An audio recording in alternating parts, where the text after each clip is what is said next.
오늘 우리가 나눌 은혜 말씀은 고린도전서 6장 19절, 20절 말씀입니다. 고린도전서 6장 19절에서 20절 말씀 다 같이 봉독하시겠습니다. 너희는 너희 자신의 것이 아니라 값으로 산 것이 되었으니 그런즉 너희 몸으로 하나님께 영광을 돌리라. 아멘. 오늘 말씀은 주가 쓰시겠다라는 제목으로 은혜를 나누고자 합니다.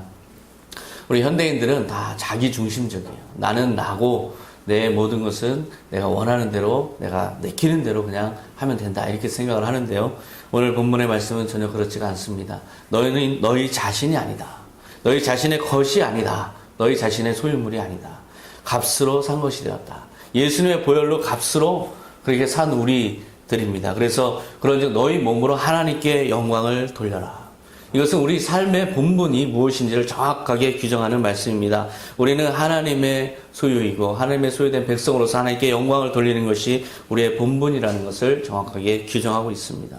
우리가 우리 몸을 볼 때요, 이건 내 몸이라 해서 함부로 하고 싶을 때가 있어요. 망치고 이렇게 한없이 탈진시킬 때까지 놀고 싶을 때도 있고요. 내 멋대로 하고 싶을 때가 있어요. 하지만 그것은 우리가 하나님을 믿지 않는 생각에서 비롯된 그런 생각이에요. 그런 욕망이죠. 이것은 불의한 청지기의 태도예요. 우리의 이 몸은 하나님께서 값으로 산 몸이다. 그러니까 우리가 우리 몸을 볼 때 나는 이 몸을 맡은 청지기다, 이렇게 생각해야 되는 것입니다. 그거 마찬가지로 우리가 가지고 있는 재물들도 마찬가지예요. 이 재물도 내가 수고해서 돈 벌어서 그 대가로 얻은 내 것이다, 내가 막 써도 된다, 이렇게 생각하는 것은 하나님을 믿지 않는 거예요. 하나님께서 그 모든 재물을 얻을 수 있는 능력과 지혜와 그 기회와 몸과 모든 사람들을 만나게 하시는 것까지 다 제공해 주셨어요. 그래서 주님께서 그 모든 일들을 통해서 그 모든 재물들을 우리에게 후원하셨고 우리에게 맡겨주셨다. 그래서 그것을 가지고 주님의 뜻에 맞게 우리가 살아가야 하나님께 영광을 돌려야 이것이 선한 청지기의 본분인 것입니다. 그래서 오늘 제목처럼 주가 쓰시겠다라고 우리에게 만약에 주님께서 말씀하신다면 그것은 여러분이 가진 재물, 여러분의 몸이 과연 이것이 내가 선한 청지기로 생각하고 살아가고 있는가, 이것을 내가 선한 청지기로 생각하고 나를 그렇게 자기 본분을 깨닫고 생각하고 살아가고 있는가, 그거를 질문하는 그런 질문이라고 할 수 있어요. 우리에게 던지는 질문이라고 할 수 있어요. 주님은 오늘 여러분에게 주가 쓰시겠다, 내가 너를 쓰겠다, 내가 너를 활용하겠다 라고 말씀하시면 나는 무엇이라고 대답할 것인가, 그런 질문을 안고 이 설교를 들으시기 바랍니다. 오늘 제가 살펴볼 예화는 부자 청년입니다. 마태복음 19장 16절에 한 청년이 예수님께 나와서 물었다. 선생님, 제가 영원한 생명을 얻으려면 어떤 선한 일을 해야 합니까? 지금 이 부자 청년은 영생을 얻기 위해서 어떤 선한 일을 해야 합니까? 라고 질문하고 있어요. 이것은 예수님께서 말씀하신 영원한 생명을 갈망하는 듯한 그런 모습이지만, 표면적으로는 그렇지만 사실상 그 내포된 의미는 좀 다를 수 있다는 걸 예수님이 간파하셨어요. 그래서 이 청년에게 예수님께서 여러 계명들을 말씀하시는데요. 살인하지 말라, 도적질하지 말라, 거짓 증언하지 말라, 부모를 공경하라, 그리고 이웃을 내 몸과 같이 사랑하라, 여러 가지 계명들을 다 이야기하시는 그 장면이 나와요. 그렇게 계명들을 이야기하신 이유가 무엇일까? 이 청년들은 어떤 선한 일을 통해서 영생을 얻을 수 있다고 하니까 예수님께서 그 선한 일을 객관화시켜서 보지 말고 그 선한 일을 제정하신 하나님을 생각해라 라는 의도에서 그렇게 계명을 말씀하셨어요. 즉 창조자 하나님, 그 모든 계명들을 창조하신 참 아버지를 너가 섬기고 있느냐, 너 자신에게 스스로 질문해봐라. 진정으로 너는 하나님과 이웃과 온전한 관계여야 된다. 너는 그 모든 것을 맡은 청직이다. 바로 네가 그런 의식을 가지고 있느냐, 그 질문이었어요. 그런데 이 청년은 20절에 저는 이 모든 계명을 다 지켰습니다. 아직 저에게 부족한 것이 있다면 무엇입니까? 계명 준수에 완전히 목숨 건 모습이에요. 계명 준수를 기계적으로 하는 사람의 그런 태도예요. 계명만을 따로 분리해서, 하나님과 분리해서 계명만 준수하는 사람. 열심히 계명을 준수해 왔지만, 그래서 이런 말을 할 자격이 어느 정도 자기도 있는 거라고 생각이 되지만 어쩐 일인지 예수님은 이 사람이 그렇게 해온 걸 모르시는 것 같아요. 그래서 예수님한테는 그게 파악이 안 되는 것 같아요. 예수님은 그렇게 해서 계명을 그런 사람에게 요구하신 것을 보면 이 계명을 준수한 것이 과연 하나님께 진정으로 하나님을 사랑하는 마음으로 계명을 준수해 왔는가, 이 부분에서 예수님이 좀 의문을 갖고 계신 것 같아요. 예수님의 보시기에 이 사람은 왜 그토록 계명을 준수했을까? 그것은 자기 자신을 위해서 계명을 준수하지 않았을까? 살아계신 하나님을 향해서 하나님을 인정하면서 계명을 준수한 것이 아니라 자기 자신을 위해서, 자기 자신의 어떤 목표를 위해서, 자기가 지금 가지고 있는 모든 재산을 영원히 짊어지고 그것을 바라보면서 사는 그 행복을 위해서 계명을 수동적으로 준수한 것이 아닌가. 바로 그런 의문을 가지고 예수님은 계셨던 거죠. 예수님은 영원한 생명을 주고 싶었어요. 이 청년을 사랑하셨다라는 본문도 있어요.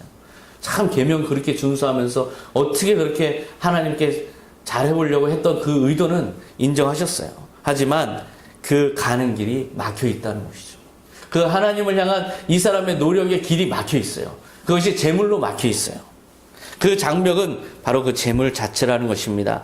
재물을 맡기신 하나님을 보지 않고 재물을 바라보고 그것만을 영원히 간직하고 싶어하는 그 욕망이 영생에 대한 욕망으로 투영된 거예요. 재물이 그 사람의 우상이었던 것입니다. 그래서 예수님은 부자 청년에게 아주 극단적인 처방을 내리세요.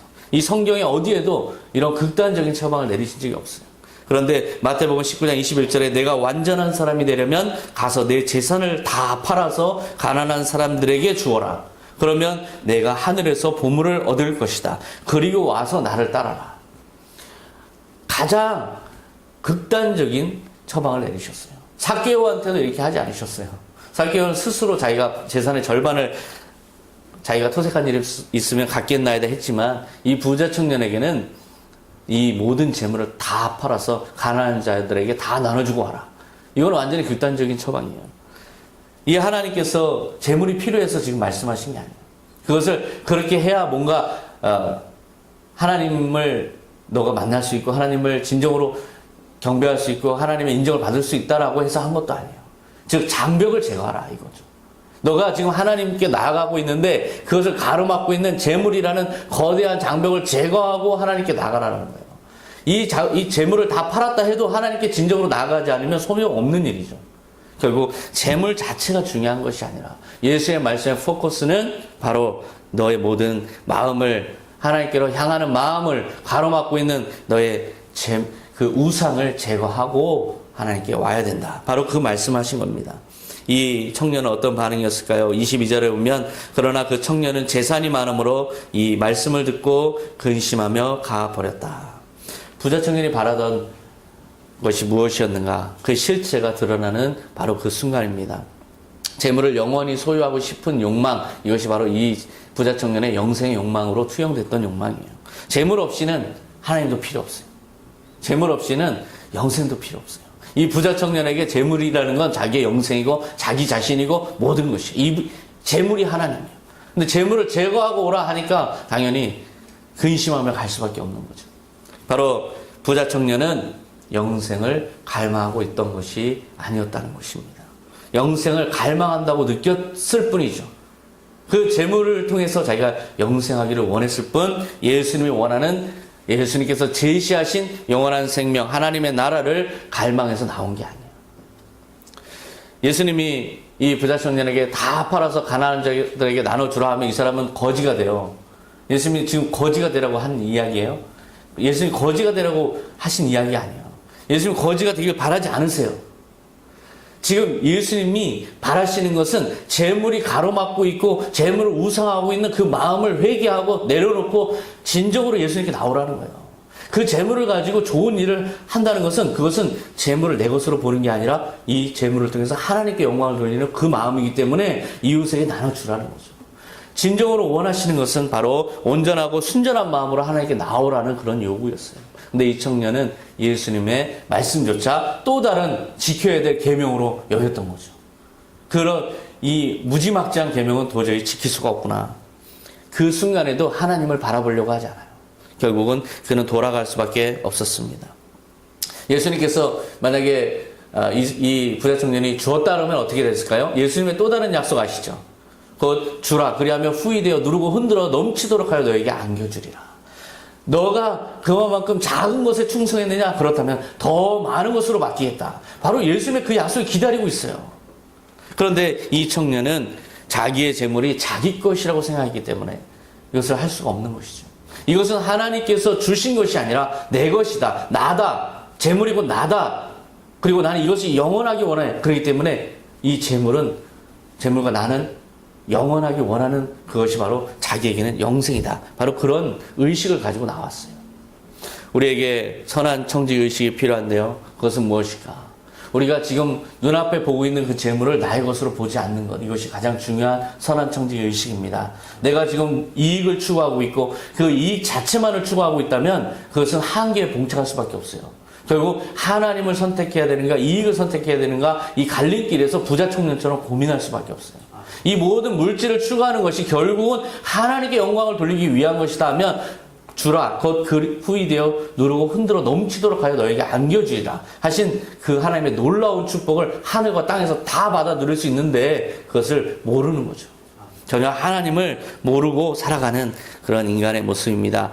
이익 추구 욕망은 그것이 나의 삶의 거대한 추동력은 될 수 있지만 그 결국은 자기 파괴적이거나 자기 고립적인 결과가 되어버리고 말아요. 이것을 부자 청년이 지금 보여주고 있는 것입니다. 예수님께서 말씀하셨어요. 하늘에서 보물을 얻을 것이다. 하늘에서 보물을 얻는다는 것은 하늘에서만 얻는다는 것이 아닙니다. 우리가 뭔가 주님을 위해서 쓰면 하나님께서 우리가 더 많은 것을 할 수 있도록 더 많은 것으로 후원해 주세요. 그리고 또한 동시에 하늘에서도 잃지 않는다는 말씀이십니다. 그렇기 때문에 우리는 아낌없이 주님을 위해서 헌신하고 주님께서 쓰시겠다 하면 우리가 기꺼이 내어드려야 되는데요. 만약 부자 청년처럼 자기의 것이다 해서 움켜쥐기만 하고 이것이 내 것이니까 이것을 잃는 것은 이 재물을 잃는 것은 나를 잃는 것이다라는 이런 지경에까지 만약에 우리가 이르르고 있다면 이것은 굉장한 위기입니다. 그런 사람의 모습을 빗대어서 그런 사람에 대해서 예수님께서 하신 말씀이 있어요. 그 사람은 이 땅에서 이미 상을 다 받았다. 마태복음 6장 5절에 내가 진실로 너희에게 이르노니 그들은 자기 상을 이미 받았느니라. 이 땅에서 우리가 다 받아 닦아 쓰고 하나님의 나라에는 아무런 상급이 없을 뿐만 아니라 이 땅에서 하나님의 후원도 이제 더 이상 기대할 게 없어요. 우리가 누구 대사를 보냈는데 그 사람이 자기를 위해서 다 흥청망청 써버리고 말았어요. 그러면 그 사람을 위해서 더 이상 본국에서는 자금 지원이 없어요. 결국 그 사람은 거기서 고립되고 말아요. 더 악해질 수밖에 없어요. 돈을 버는 건 얼마나 어렵습니까? 돈을 버는 건 정말 그것만큼 내 마음대로 안 되는 게 없어요. 내 마음대로 안 되는 게 돈 버는 거예요. 내 마음대로 안 되는 그것을 우리가 추구하고 있어요. 그런데 주님께서 말씀하시는 거예요. 곧 주라. 그래야면 후이되어 누르고 흔들어 넘치도록 해서 너에게 안겨주리라. 바로 돈 버는 진리를 말씀하고 계세요. 우리가 하나님의 영광을 위해서 쓰면 하늘로부터 쏟아지는 엄청난 주님의 후원이 있어요.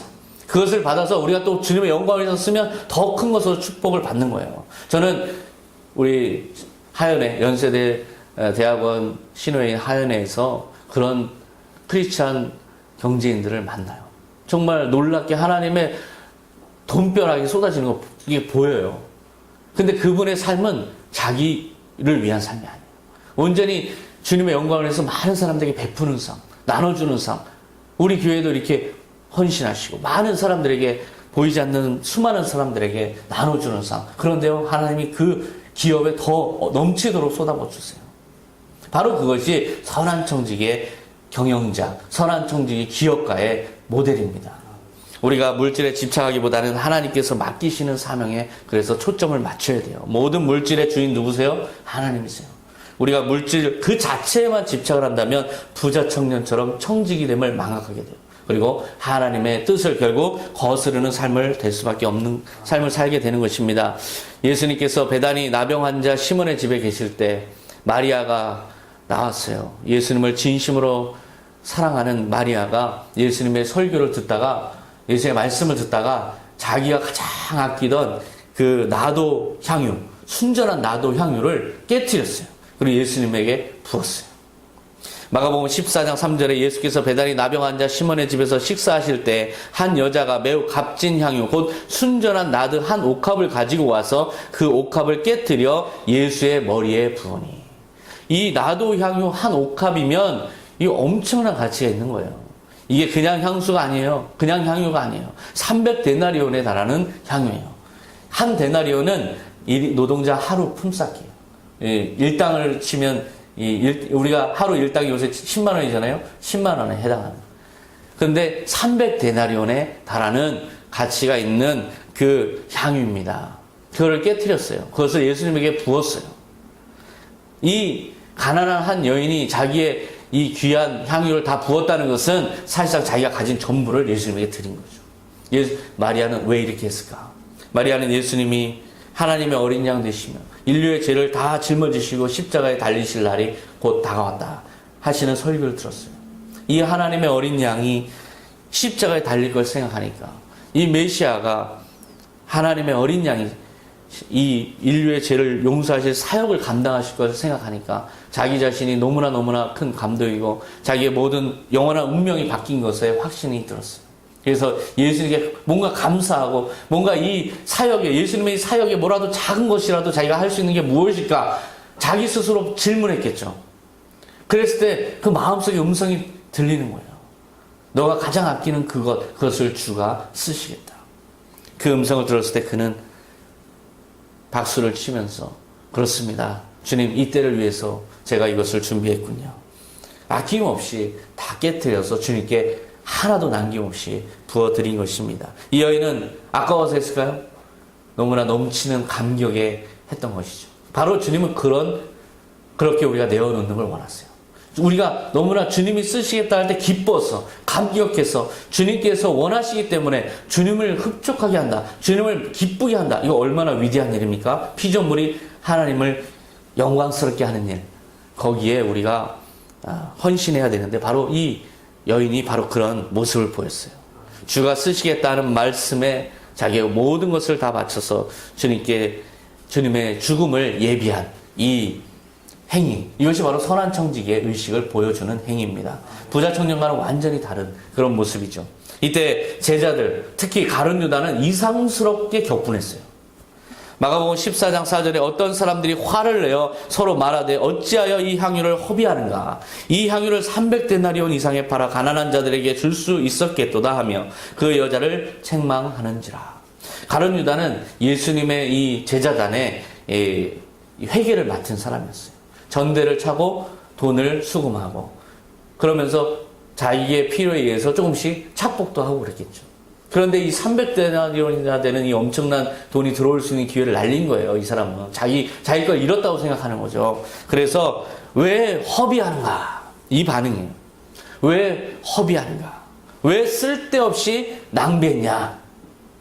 부자 청년에게 예수님이 너의 가진 걸 다 팔아서 가난한 자에게 나눠주라 했을 때 부자 청년이 그 속에서 했던 말도 그거일 거예요. 왜 제가 그걸 허비해야 됩니까? 어떤 재산인데.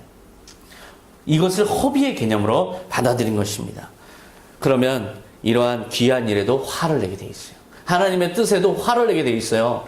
허비한다라고 생각하면 우리가 분노하게 돼 있어요. 하나님의 영광을 위한 일도 우리가 괜히 그것이 화가 나는 거예요. 예수님의 판단은 전혀 상반됩니다. 마가복음 16장 6절에 예수께서 이르시되 가만두라, 너희가 어찌하여 그를 괴롭게 하느냐? 그가 내게 좋은 일을 하였느니라. 완전히 상반된 평가. 좋은 일을 했다. 왜 허비했다고 그러냐? 이것은 좋은 일이다. 그 이유가 무엇이냐? 마가복음 14장 8절에 보면 그는 힘을 다하여 내 몸에 향유를 부어 내 장례를 미리 준비하였느니라.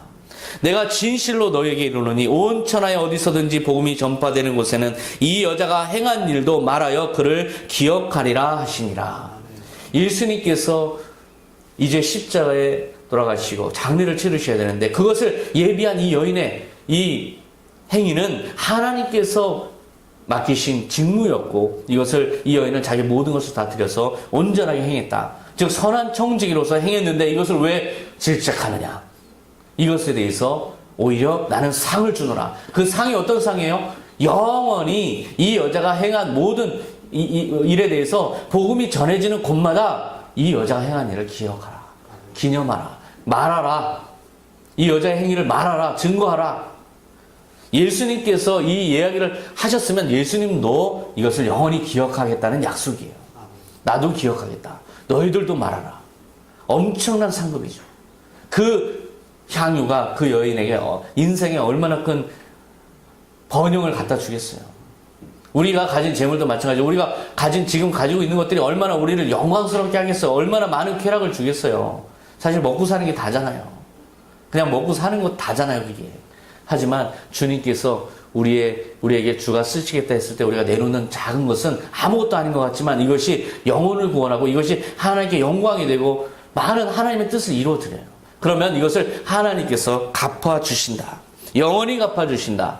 명예로 갚아주시고 또한 작은 것에 충성했으니까 더 큰 것으로 갚아주시고 또한 하늘에서조차 너의 상급을 잃지 않는다. 주님께서 말씀하셨어요.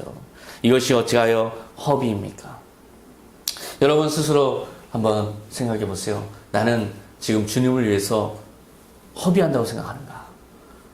허비한다고 생각하면 그것을 난 받아들이고 있는가? 내가 주님을 향해서 허비하고 있는 것을 기꺼이 허비하는가? 아니면 나는 화가 나면서 허비하는가? 그것에 대한 나의 반응은 어떤가? 거기에 따라서 선한 청지기와 불의한 청지기는 갈라지는 것입니다. 주가 쓰시겠다는 말씀에 대해서 순종하는 것, 기쁘게 그것을 받아들이는 것, 기꺼이 다 헌신하는 것. 이것이 바로 선한 청지기의 바로 본분이라는 것입니다. 가룟 유다는 예수님의 이런 판단이 정말 못마땅스러웠어요. 화가 났어요. 그래서 바로 이 말씀 다음 말씀이 뭐냐? 이렇게 영원히 이 여인을 기억하라라고 하신 그 다음 말씀이 바로 가룟 유다가 예수님을 팔러 가는 장면이에요. 가룟 유다 생각할 때는 예수님이 참 허망한 망상가처럼 느껴졌을 거예요. 도대체 이게 어떤 행위이신가? 이스라엘 나라를 회복하셔야 되고 많은 큰일을 하셔야 될 분이 죽는다고 하질 않나? 그리고 또 그 옥합을 깨뜨린 여인에게 아주 비이성적인 행동을 했는데 잘했다고 하질 않나? 이거 도대체 상황이 내가 원하는 상황, 내가 바라는 상황과는 완전히 다르구나. 내가 원하던 예수가 아니구나. 내가 원하던, 내가 바라던 예수가 아니구나. 자기 계산대로 결행했어요. 마가복음 14장 10절 12 중에 하나인 가룟 유다가 예수를 넘겨주려고 대제사장들에게 가매 그들이 듣고 기뻐하여 돈을 주기로 약속하니 유다가 예수를 어떻게 넘겨줄까 하고 그 기회를 찾더라. 바로 향유를 부은 여인에게 칭찬한 그 다음 구절이에요. 가룟 유다는 거기에서 결정적으로 등을 돌리기로 작정했던 것 같아요. 그리고 돈을 받기로 했는데요. 이 돈을 받는 것이 그 자체가 목적은 아니에요. 그렇게 부자 청년처럼 뭔가 이익을 위한 동기, 자기의 재물을 위한 동기로 살아가는 사람은 아니었어요. 가룟 유다는. 오히려 자기 신념에 따른 삶이었어요. 이것을 통해서 자기가 꿈꾸는 이상적인 이스라엘을 회복하는 것, 로마로부터 해방되고 하나님의 왕국을 자기의 뜻에 맞는 왕국을 열심 당원들이 추구하는 그 왕국을 실현하는 그 정치적 신념, 이것이 강했죠. 그래서 그 신념을 실현하기 위해서 예수님을 자극하기 위해서 예수님을 밀고 했다. 뭐 그런 해석도 있어요. 어찌됐든 간에 이 가룟 유다는 예수님에게 분했어요. 분한 마음으로 지금 제사장들에 가서 예수님을 팔아 넘길 것을 제안한 것입니다. 제사장들은 당연히 얼씨구나 하죠. 그래서 은 30을 줬어요. 근데 은 30의 이 가치는 노예 한 사람의 시세였는데요. 지금 시세로 하면 9달러 50센트. 그것 때문에 예수를 팔았을까? 그것은 좀 넌센스고요. 오히려 자기 신념을 위해서 그렇게 했다라고 볼 수가 있어요. 이 가룟 유다의 행위를 한번 보세요. 예수를 따랐을 때와 예수를 팔 때의 이 차이, 그의 신념은 변함이 없어요. 예수를 통한 신념은 변함이 없어요. 근데 이 예수에 대한 태도는 완전히 달라요. 자기의 신념을 고정시켜 놓고 보니까 예수를 따르면서 이걸 실현할 수도 있고 그것이 여의치 않으면 예수를 배반해서까지도 실현하겠다는 그 신념은 변함이 없어요. 우리도 마찬가지입니다. 여러분은 어떤 예수님을 기대하고 계십니까? 우리가 만약에 내가 원하는 어떤 예수님이 계시다면 여러분도 그렇게 될 수 있어요. 예수님 통해서 나는 축복을 받겠다. 그러면 예수를 따름으로써 축복을 구할 수도 있지만 축복이 안 올 때는 예수님을 등지면서 축복을 구할 수가 있어요. 바로 그렇게 우리의 신념을 어디에다 두느냐. 정치적인 것도 마찬가지고 우리가 뭐 사회운동이나 시민운동을 하는 분들이 계시면 그것에 신념이 너무 강하게 고정을 해두면 우리도 그런 모순된 결과를 우리 맞게 되는 것입니다.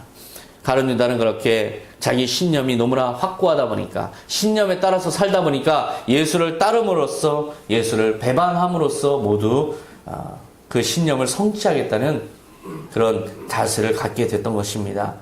결과는 누구에게 맡겨야 될까요? 우리의 신념은 어디에 두어야 할까요? 바로 예수님의 뜻, 하나님의 뜻에 우리의 신념을 고정시켜야 돼요. 그래야 하나님 뜻 내 뜻되고 내 뜻 하나님 뜻되고 상황이 아무리 바뀌어도 그 하나님 뜻 내 뜻이 전혀 변하지 않는 거예요.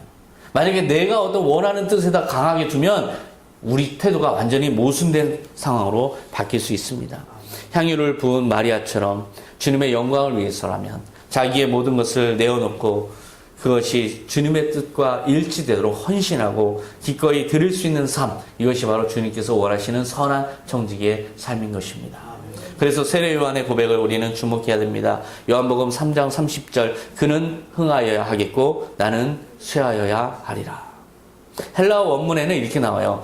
그분은 점점 위대해지셔야 되고 나는 점점 더 작아져야 된다. 주석에는 이렇게 나와요. 아침에 해가 떠오르면 밤새 반짝이던 별빛들은 사라진다. 주님께서 영광 받으셔야 되기 때문이죠. 우리의 삶을 너무, 우리 삶의 가치에 너무 집착을 하다 보면은 예수님은 뒷전이고 우리 삶이 중심이 될 수 있어요. 하지만 우리의 삶은 예수님 때문에 빛나야 되는 것입니다. 이번에 새 정부가 출범했어요. 새 정부에서 대통령께서 이제 여러 관료들을 세우시고 여러 비서실장도 세우시고 많은 사람들을 세우셨어요. 그러면 그 사람들의 태도는 어때야 될까요? 자기가 빛나려고 하면 안 돼요. 자기가 영광 받으려고 하면, 자기가 군림하려고 하면 안 되는 거예요. 그러면 국정농단 사태가 벌어지는 거죠. 자기는 점점 사그러들고 대통령이 영광을 받고 국민의 뜻이 영광 받고 그렇게 되도록 보이지 않게 충성을 다하는 것. 국민의 뜻이 내 뜻되고 대통령 뜻이 내 뜻 돼야만 비로소 온전히 선한 청지 같은 그런 관료들이 되는 것입니다. 우리에게 주님께서 주가 쓰시겠다 부탁하신다면 우리는 어떤 마음이어야 될까요? 주님 뜻이라면 제가 그 뜻에 맞춰드리겠습니다. 대통령이 여러분에게 뭘 부탁한다고 한번 생각해 보세요. 여러분, 당연히 그것이 영광이죠. 주님께서 천하 만물을 창조한 주님께서 여러분에게 뭘 부탁하신다는 것은 이건 엄청난 기회예요. 우리가 그것을 당연히 아멘으로 받아들여야 돼요. 바로 그런 사례가 있는데요. 마가복음 11장 2절에 너희는 맞은편 마을로 가라. 그리로 들어가면 곧 아직 아무도 타보지 않은 나귀 새끼가 매어 있는 것을 보리니 풀어 끌고 오라. 예수님께서 예루살렘 입성하실 때 이제 나귀를 가지고 오라라고 한 거예요. 근데 아무도 타지 않았어요. 그래서 값이 제일 좋을 때예요. 가장 귀한 거죠. 그 주인에게 가장 귀한 거예요. 3절에 보면 만일 누가 너희에게 왜 이렇게 하느냐 묻거든 주가 쓰시겠다 하라. 그리하면 그가 즉시 이리로 보내리라. 지금 이 말씀 누가 하셨어요? 제자들이 제자에게 한 게 아니에요. 주님이 하신 거예요. 사람들이 이거를 왜 주님께 바치냐? 주가 쓰시겠다 하라. 이게 주님께서 말씀하신 거예요, 우리한테. 주가 쓰시겠다 하라. 그러면 즉시 이리로 보내리라. 주님의 기대는 거기에 있어요. 주가 쓰시겠다 했을 때 우리가 즉시 그것에 응답하는 것. 이것을 주님은 우리에게 기대하고 계세요. 이 나귀 주인이 만약에 그것 즉시 응한다면 예수님의 왕권을 지지하는 것이고 인정하는 것이고 그 왕권이 오래 가기를 지속되기를 원하는 그 태도가 거기에서 밝혀지는 거예요. 만약에 제 겁니다. 저는 거부합니다. 그러면 이 권력도 지지하지 않는 거고 인정하지 않는 거고 왕권도 인정하지 않는 거고 이 권력이 빨리 망하기를 바라는 사람이죠. 주님이 쓰시겠다 할 때 그래서 우리는 기쁘게 내어드려야 하는 것입니다. 마가복음 11장 4절에 제자들이 가서 본즉 나귀 새끼가 문 앞 거리에 매어 있는지라 그것을 푸니 거기 서 있는 사람 중 어떤 이들이 이르되 나귀 새끼를 풀어 무엇 하려느냐 하매 제자들이 예수께서 이르신 대로 말한데 이에 허락하는지라. 그들의 마음 가운데 예수에 대한 소식이 있었고 그 들은 게 있었고 그 소망이 있었어요. 하나님의 아들이 오셨구나. 메시아가 오셨구나. 이제 내가 그것을 위해서 뭔가 할 수 있다면 기꺼이 하리라. 그 태도가 반영된 거예요. 우리를 가슴 벅차게 하고 열정 품게 하는 게 무엇입니까? 주님께서 하라 하신 것, 우리에게 뭐라 하라 하신 것, 그것이 가장 우리에게 가슴 뛰는 우리의 삶의 목표입니다. 그거에 충성을 다할 때 그것이 바로 우리 삶을 이끌어가는 동기가 되는 거예요. 주님이 원하시는 걸 해드리는 거, 이게 가장 기쁜 일이에요. 가장 의미 있는 일이에요. 주님께서 나로 인해서 기뻐하시고 영광 받으실 때 진정한 기쁨이라는 것을 깨달아야 합니다. 진정 가슴 벅찬 행복, 충만한 기쁨은 바로 주님께서 쓰시겠다 할 때 내어드려서 주님께 영광 돌리는 것. 이것이 바로 우리에게 무엇보다 기쁨인 것이죠. 바로 그런 요구에 순종하는 사람들, 이것이 바로 우리 모든 선한 청지기들입니다. 베드로전서 4장 10절 말씀, 각각 은사를 받은 대로 하나님의 여러 가지 은혜를 맡은 선한 청지기 같이 서로 봉사하라. 각자 자기가 잘할 수 있는 것, 그거 왜 주셨을까요? 그것을 통해서 하나님 영광 받으시려고 주신 거예요. 그것을 가지고 마음껏 발휘해서 하나님께 영광 돌리는 여러분 되시기 바랍니다. 벌어도 주를 위해서 벌고 써도 주를 위해서 써야 돼요. 벌기만 하고 버는 것만을 목적으로 한다면 그 재물은 썩어버리게 돼 있어요. 그것은 나의 우상이 돼버리는 거고 부자 청년처럼 예수님조차 필요 없는 거예요. 거기서부터 우리는 이 하나님을 등지게 되는 것입니다. 제가 여러분에게 두 가지 길을 제시하겠습니다. 어떤 주님께서 원하시는 일, 주가 쓰시겠다 할 때 왜 허비하는가 라는 생각이 드는 길, 또 주가 쓰시겠다 할 때 허락하는지라 기꺼이 충성을 다하겠습니다 라는 두 가지 길이 있어요. 그 두 가지 길밖에 없어요. 주님께서 제시하신 길은 그 두 가지 길이에요. 거기서 여러분은 무엇을 선택하시겠습니까?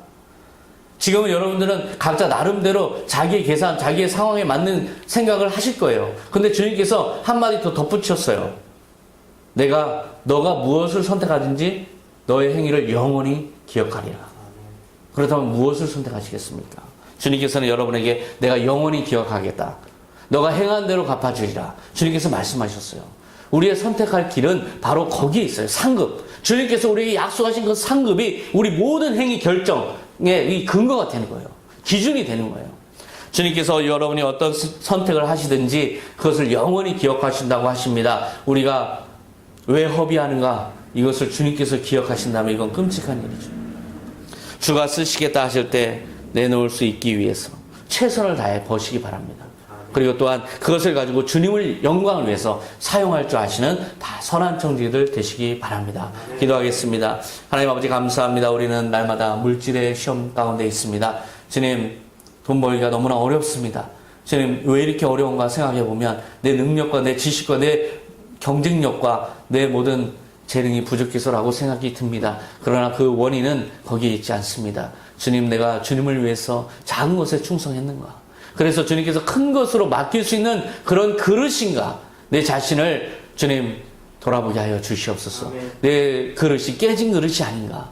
내 욕망과 탐욕에 의해서 나의 우상을 쫓는 깨진 그릇이 아닌가? 주님 자신을 돌아보게 하시고 이제 믿음으로 튼튼한 그릇을 만들게 하여 주시옵소서. 이래서 주님께서 주시는 모든 것들을 다 주님을 영광을 위해서 쓰면서 더 큰 것으로 맡김을 당하고 맡김을 받고, 그래서 그것에서 우리에게 주시는 축복을 이 땅과 하늘에서 누리는 우리 모든 선한 청지를 다 되게 하여 주시옵소서. 감사드리며 예수님의 이름으로 기도하옵나이다. 아멘.